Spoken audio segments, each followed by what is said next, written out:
All right, let's dive into one of the most incredible stories in all of human history, the spread of Islam. Seriously, it's a journey that spanned continents and centuries, and it has absolutely shaped the world we all live in today. So let's get right to it. First, just think about this number for a second.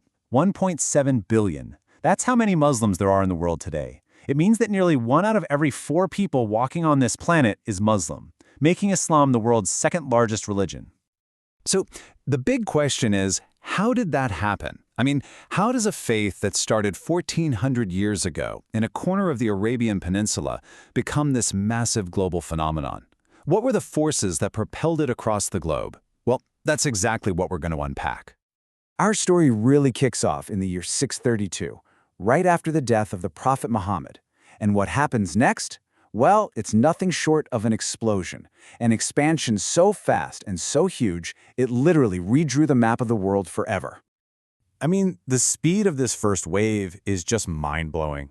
In a little more than 100 years, these early caliphates built an empire stretching all the way from the Atlantic Ocean deep into Central Asia. They completely swallowed the Persian Empire whole and took massive chunks out of the Byzantines. So, you gotta ask, what was driving all this? And while faith was absolutely a powerful unifier, the initial push was, well, it was pretty practical. You know, the Arabian Peninsula isn't exactly overflowing with fertile land or water. These conquests were about securing resources, controlling these incredibly wealthy trade routes, and, building a new empire. And here's the really crucial part. The goal at first wasn't to force everyone to convert. It was about political and economic control. Okay, so if the armies weren't forcing people to convert, then how did Islam spread to so many millions within this vast new empire? Well, the answer is a lot more complex and a lot more gradual than you might expect. The historian Ira Lapidus just nails it with this quote. He says, "Muslim conquerors ordinarily wished to dominate rather than convert. Most conversions to Islam are voluntary." This really pushes back against that simple, common idea of Islam spreading only by the sword. Conquest established the rule, for sure, but the actual act of becoming a Muslim, that was a much slower, more personal story. And you can really see how the incentives changed over time. So under the first major dynasty, the Umayyads, it was a very Arab-centric empire. If you weren't Muslim, you could keep your faith, no problem, but you had to pay a special tax, the jizya. And get this, sometimes the rulers actually discouraged people from converting because they'd lose that tax money. But then the Abbasids take over, and the whole dynamic flips. It becomes a much more multicultural empire, and suddenly, being a Muslim gives you a real leg up, access to power, economic perks, social status. It became a total game changer, to the point where, by 930, you had to be a Muslim to hold a government job. And you can literally see this in the data. The historian Richard Bulliet charts this in what he calls the conversion curve. Just look at how low the conversion rate was during that early Umayyad period, only about 10% of the non-Arab population. It's a slow burn. But then, under the Abbasids, that curve just shoots upward, eventually hitting over 90% by the end of the 11th century. That's what happens when the whole social and political system starts to change. But it wasn't just about taxes and politics. Not at all. There was another massive force pulling people towards Islam. The civilization built around it was becoming a dazzling beacon of culture and knowledge for the entire world. We're talking about the Islamic Golden Age. Cities like Baghdad, Cairo, and Cordoba were the New York and London of their day, the absolute centers of learning. Philosophy, medicine, math, astronomy, you name it, incredible breakthroughs were happening here.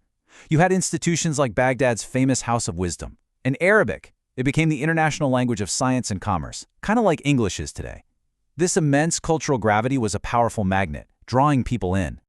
Okay, so we've talked about the big caliphates, but the story doesn't stop there. The next wave of expansion looks totally different. This time, it wasn't driven by armies from Arabia, but by merchants, missionaries, and powerful new empires rising up. And the ways it spread were all over the map, literally. In West Africa, Islam traveled peacefully with the camel caravans crossing the Sahara. On the East African coast, it arrived on merchant ships, creating that rich and unique Swahili culture. In Southeast Asia, which is now the world's most populous Muslim region, it was carried by traders and these really compelling Sufi missionaries. And in the Indian subcontinent, well, it was a complex mix of all of the above, plus the later arrival of powerful Turkic and Mughal empires. This brings us into the early modern era, and the rise of the so-called gunpowder empires. We're talking about huge, powerful states like the Ottomans in the Mediterranean, the Safavids in Persia, and the Mughals in India. They used new firearm technology to dominate, and they became the new centers of Islamic power and culture, further embedding the faith across 3 continents. All right, let's fast forward. What does the story of Islam's spread look like in our time, in the 20th and 21st centuries? So here's something that might surprise you. Today, the demographic heart of Islam is no longer in the Middle East. The 4 countries with the largest Muslim populations are now Indonesia, Pakistan, India, and Bangladesh. It's a really powerful visual of just how global this faith has become. Its center of gravity has truly shifted. And the growth is continuing. Demographically, Islam is the world's fastest-growing major religion.